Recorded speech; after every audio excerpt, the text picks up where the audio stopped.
Welcome to this live training. It's a very special one today because number one, it's Women's Health Week through this first week of September.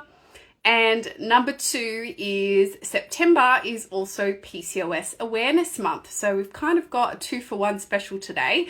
We are going to be talking about what is the best diet for PCOS with our team dietitian and PCOS guru, Candice, who will be joining us very shortly. So I am excited to get into this topic and also give you a little teaser as to what's to come with our PCOS mini series on our podcast, which is called Fertility Friendly Food. If you don't listen already, we have over 100 episodes that are available for you to tune into on a variety of topics. And each year we do a PCOS mini series in September.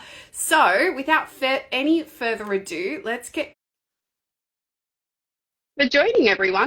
Great to see some of you here joining us live. Always great. I think it's just taking a moment to get Candice on. Oh, did press accept. Wonder what's going on there. Just might take a moment to join. If you have any questions about PCOS nutrition, you're welcome to leave them in the comments, or you can also add them to our question box that we've got up on our stories at the moment. If you're watching this in retrospect, just leave it in the comments below. Pressing accept and go live, but Candice is not appearing. I wonder what's going on there. Just switch from my wife.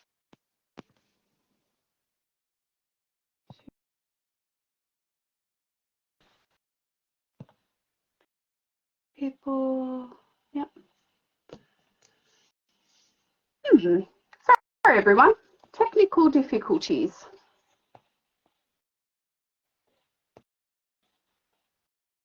Wonder if I can invite. Aha! Hello. We got there. How are we? 20th time is a charm. Why isn't it working? So many times. Oh my God. It's only when you're live these things happen, hey? Well, you can't predict it, can you? You can't prepare for that moment, can you? No, you cannot. I'm glad we got you on. I was like, oh my God, I'm going to have to do this solo. I can't do it. Glad to have you back, Candice. For those who are new here or just tuning in and haven't met you, maybe give a little bit of a brief intro about you and also your interest in PCOS. Yeah, fantastic. Thanks, Steph. So for those who don't know me, I am Candice and I'm one of the team dietitians at the Dietologist. So it's great to work alongside Steph and Kay, and we're really excited to bring you these live videos as well. And I guess I have a particular special interest in the area of PCOS. So I've worked in sort of like the metabolic health area pretty much since I started my career many years ago.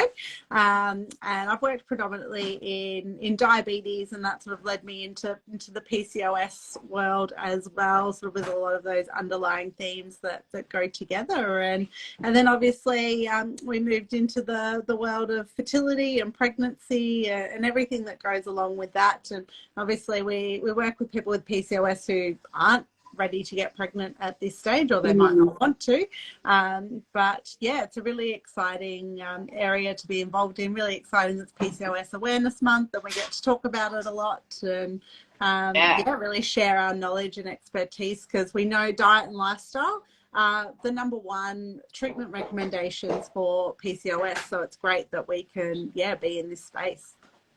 Yeah, and I think this latest guideline that was published, and I know the guideline before that on PCOS, which was a combination of, medical people and allied health professionals and so on, has really championed diet and lifestyle being the very first thing that all people with PCOS should be looking at. And, if you were diagnosed 10, 20 years ago, that wasn't the case.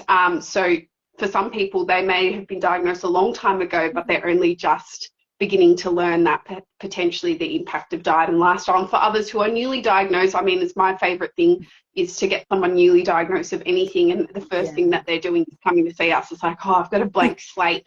And there's less kind of unteaching to do about common myths or traps that people can sometimes fall into by doing the old Dr. Google or scrolling, or maybe seeing less specialized practitioners. So I'm excited to be talking about this topic because we get it a lot, which is what is just the best diet for PCOS, which is a common question because we all want to know what the best bread is, the best cheese is, the best milk, the best this, the best that. And so naturally as dietitians we get, just tell me what the best is and I'll just do that. So is there a single best diet for PCOS? Yeah, I guess we know that there's not one particular thing that is going to be the best thing for everyone. And I guess that's where it's hard. And I guess this kind of covers any health condition for the most part, is that there's no number one thing that's going to work for every single person, but there are lots of potential things that might work for you as an individual. And it's part of what we do is working out what is going to be the best pathway for yourself to help to manage what's going on for you. And so when we look at PCOS, we know there's key components to your diet and key areas that we need to look at and manage to help keep on top of your PCOS symptoms and to help you manage it as easily as possible. And so we will take those key elements which come out of lots of different diets and kind of put them all together in what's going to be the very best for you. And I think that's what's really important. So, you know, we know we're certainly looking at people's carbohydrate intake really importantly, and assessing that, you know, I always say it's all about how much carbohydrate is the right amount for you, because carbohydrates are what we use to fuel our body, and the amount of fuel we need each day as a person is completely different depending on what you're doing, and then between individuals it's completely different as well. So it's based on your lifestyle, your metabolism, and all those other things. And so that's part of the big assessment, is working out, right, what's going to be right for you and your lifestyle and what's going to fit in there. And I think that's what's really important. I always say to people, like, no two people with PCOS are going to have identical symptoms or presenting concerns. Some people with PCOS come with really irregular, heavy, long cycles, have, you know, really bad acne, or they're losing their hair, or they're growing hair where they don't want it to be. And other people have polycystic ovaries and maybe their period's late sometimes. And so, you know, depending on what symptoms you've got, what symptoms are bothering you the most, what blood tests are showing us, what scans are showing us, all those, and your life stage, like what are you focusing on right now? Like, a regular period is important for all individuals, don't get me wrong, but you know, someone who wants to start trying to conceive in 3 months, it's really important then to regulate cycle right now, to give them an opportunity for more ovulation to occur, right? So, you know, each individual is going to have a different goal, a different profile that they're presenting with, and so too their lifestyle should be tailored to that. But the research has not stipulated that one dietary pattern is superior to any other, but some of the most common ones that we get people coming to us on are the ketogenic diet or very low carb diets and intermittent fasting. So what are your thoughts on that group of type of dietary patterns for PCOS? Yeah, I think there's some elements of them that have their place, but I guess as individual diets, I think they might not be the best option for each person. So I guess if we're thinking about things like low carb and keto diets in particular, these generally will have a very, very low carbohydrate intake. And so your diet's going to be really heavily restricted. So there's going to be a heap of foods that you can't eat at all. And you're going to be very limited in terms of like the diet variety. You're going to be very limited in terms of your whole grain and your dietary fiber intake and those other elements, which are also really important just for your general health and not just for your PCOS management too. So I generally try not to recommend like very low low carb or keto diets for most people, because I think they're just not sustainable in the long run as well. And I think a really important point too is that we know people or women with PCOS are more likely to experience disordered eating behaviors too. And when we bring in the diets that are really restrictive, they do trigger a bit more of that disordered eating dietary pattern. And we'd really like it puts the carbs as the demon. Yes, yes. I have so many clients that have come to me that are just so afraid of carbohydrates. But when we start to liberalize their diet, they're amazed at the results that they get with that. So I've had women like recover their periods, get rid of acne, manage their hair. They find weight management easier. And that's with including some carbohydrates in their diet rather than getting rid of them completely. So it is just about that balance when it comes to the carbohydrates rather than just taking them out completely. We know taking carbohydrates out of your diet completely is going to have some benefits in terms of your insulin resistance and those types of things, but in the long run it's not quite giving us what we want to achieve. And certainly for anyone that's in the preconception or pregnancy phase, we definitely wouldn't be recommending it from a nutritional adequacy point of view and for your potential baby's future health as well. So that's really important. I think intermittent fasting, this one, look, I don't mind it in some cases, but I think you've got to have a lot of flexibility with intermittent fasting. There's so many different types of intermittent fasting out there.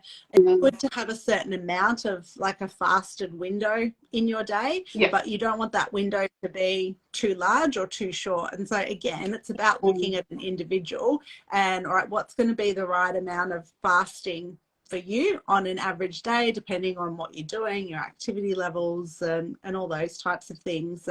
And again, like if we're looking at the more extreme intermittent fasting, it's quite restrictive. It means you're not honoring your natural hunger and fullness cues that your body's trying to give you each day as well. And I think we're better off trying to teach people how to regulate their appetite that way rather than putting these strict time windows on things as such. And I think that, like, there's so many things that just came to mind. I think one of them is sustainability. Like, there are studies, very, very small studies out there about the benefits of, say, a ketogenic or a very low carb diet for PCOS. And often people that are real big advocates for this type of diet love to send those references to me. And I always have a look at what happens in these studies. And, you know, they might instruct these people to follow this diet for 6 or 12 weeks, and they may have only recruited 36 people because probably not, you know, I don't know about you, but I wouldn't want to sign up for that personally. So, I mean, I wouldn't do it. Even if you paid me, I probably wouldn't do it. Like, I just wouldn't do it. And so they recruited, I think, like 36 people, but by the end of the 12 weeks, only like, you know, 12 people were left. And that sustainability factor, that dropout factor, that's actually really important. And then, those 12 people saw good results, and that's not to discount that, but that's a very small number of people. And at the end of the day, you're going to have PCOS pretty much forever. So, like, we used to think that PCOS goes away when you can get menopause, but that's not true. And there's enduring effects to your metabolic health. And so we actually have to find a way that works.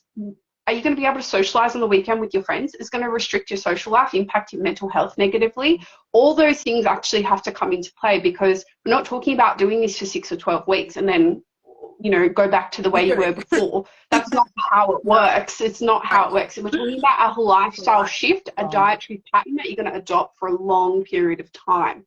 So, look, there's some of our like ones to be aware of. What are some of the dietary patterns that we like the look of a little bit more and borrow from more frequently for our PCOS clients? Yeah, we certainly look a little bit more at the low GI dietary pattern as opposed to low carbohydrates. So it's more looking at the quality of the carbohydrates that we're eating instead of that, and then we'll combine the quality of the carbohydrate with the right amount for you.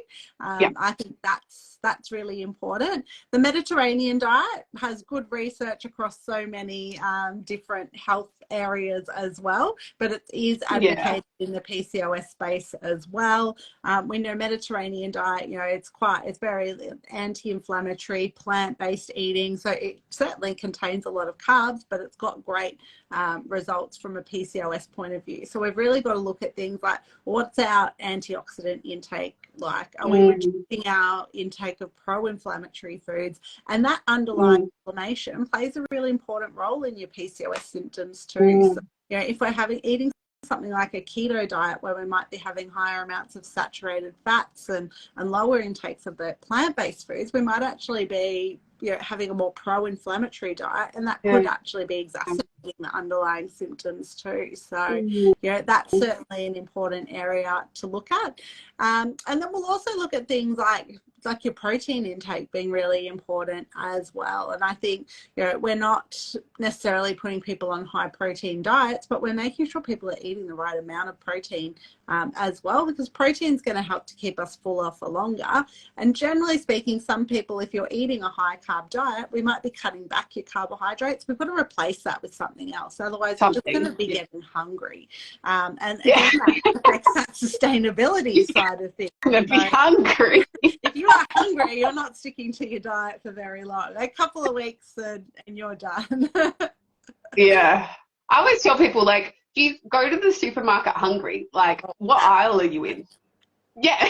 I'm in the chocolate aisle, the chip aisle, every time. Every time. But if I go in, I've had a good meal, I'm full, I'm like, okay, what fruit am I buying myself for the week? What options am I making? Like, you've got some executive function back because you're not starving, and B, you haven't like activated that mode of like, get the quickest energy source into my body ASAP because I'm hungry. And I think like that's evolution. Like, we actually are designed when we are hungry to find the quickest source of energy that's going to give us what we need quickly, and that's going to be high in sugar, high in fat, high in energy, and our brain knows that.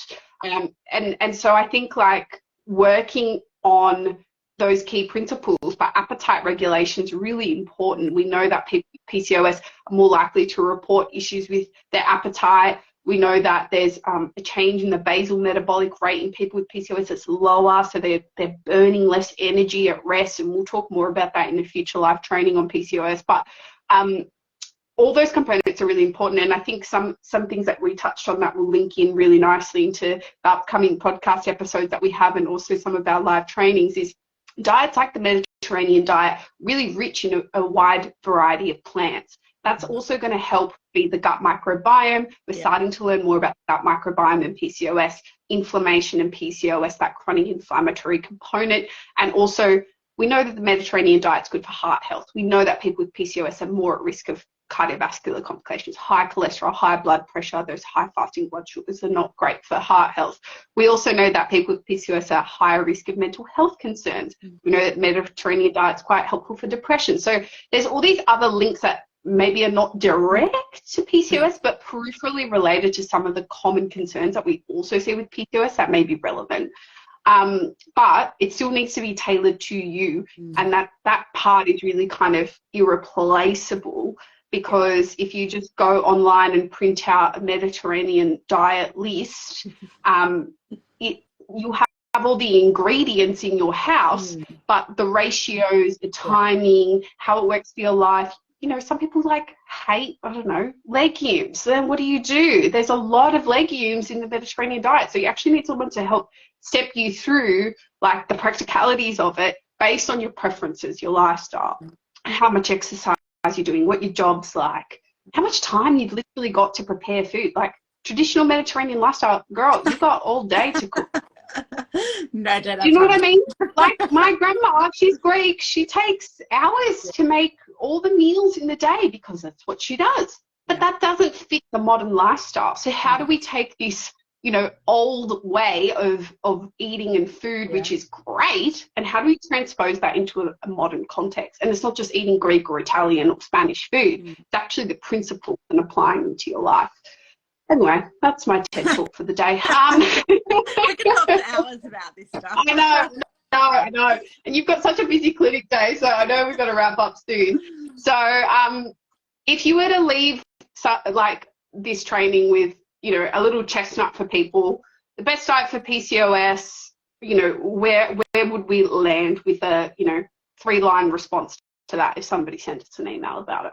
Yeah, I would say the best diet for PCOS is going to be one that fits in with your lifestyle and is sustainable, and it's one that's going to help you manage the most prominent symptoms that you have of your PCOS. So what that looks like in terms of the actual foods that you'll be eating is going to be different for everyone, just depending on those priorities and experiences. But we'd certainly be looking at things like your carbohydrate intake, your protein intake, your intake of those plant-based foods, and your diet variety, and that sustainability factor. And I think those are the most important things we want to take home. Yeah, incredible. Thank you, Candice, for your insights and wisdom. We're excited to bring you more live trainings on PCOS, and don't forget to tune in each Thursday to our PCOS mini-series of the podcast, Fertility Friendly Food. And if you would like one-on-one advice to find the best diet for PCOS for your PCOS, then you can book a discovery call with Candice, and she will step you through our PCOS nutrition coaching program, which includes one-on-one sessions, weekly check-ins for accountability and support, and access to our incredible online course, the PCOS Project, as well. So thanks everyone for joining us. If you've got questions on watching this back, drop them in the comments below. And if you'd like a link to the discovery call, just slide into the DMs and I would be happy to help you. Thanks, Candice. Thanks, I'll everyone. let you get back to your busy day of actually seeing some PCOS clients. And I'll leave this posted on our page. Thanks, everyone. See you next time.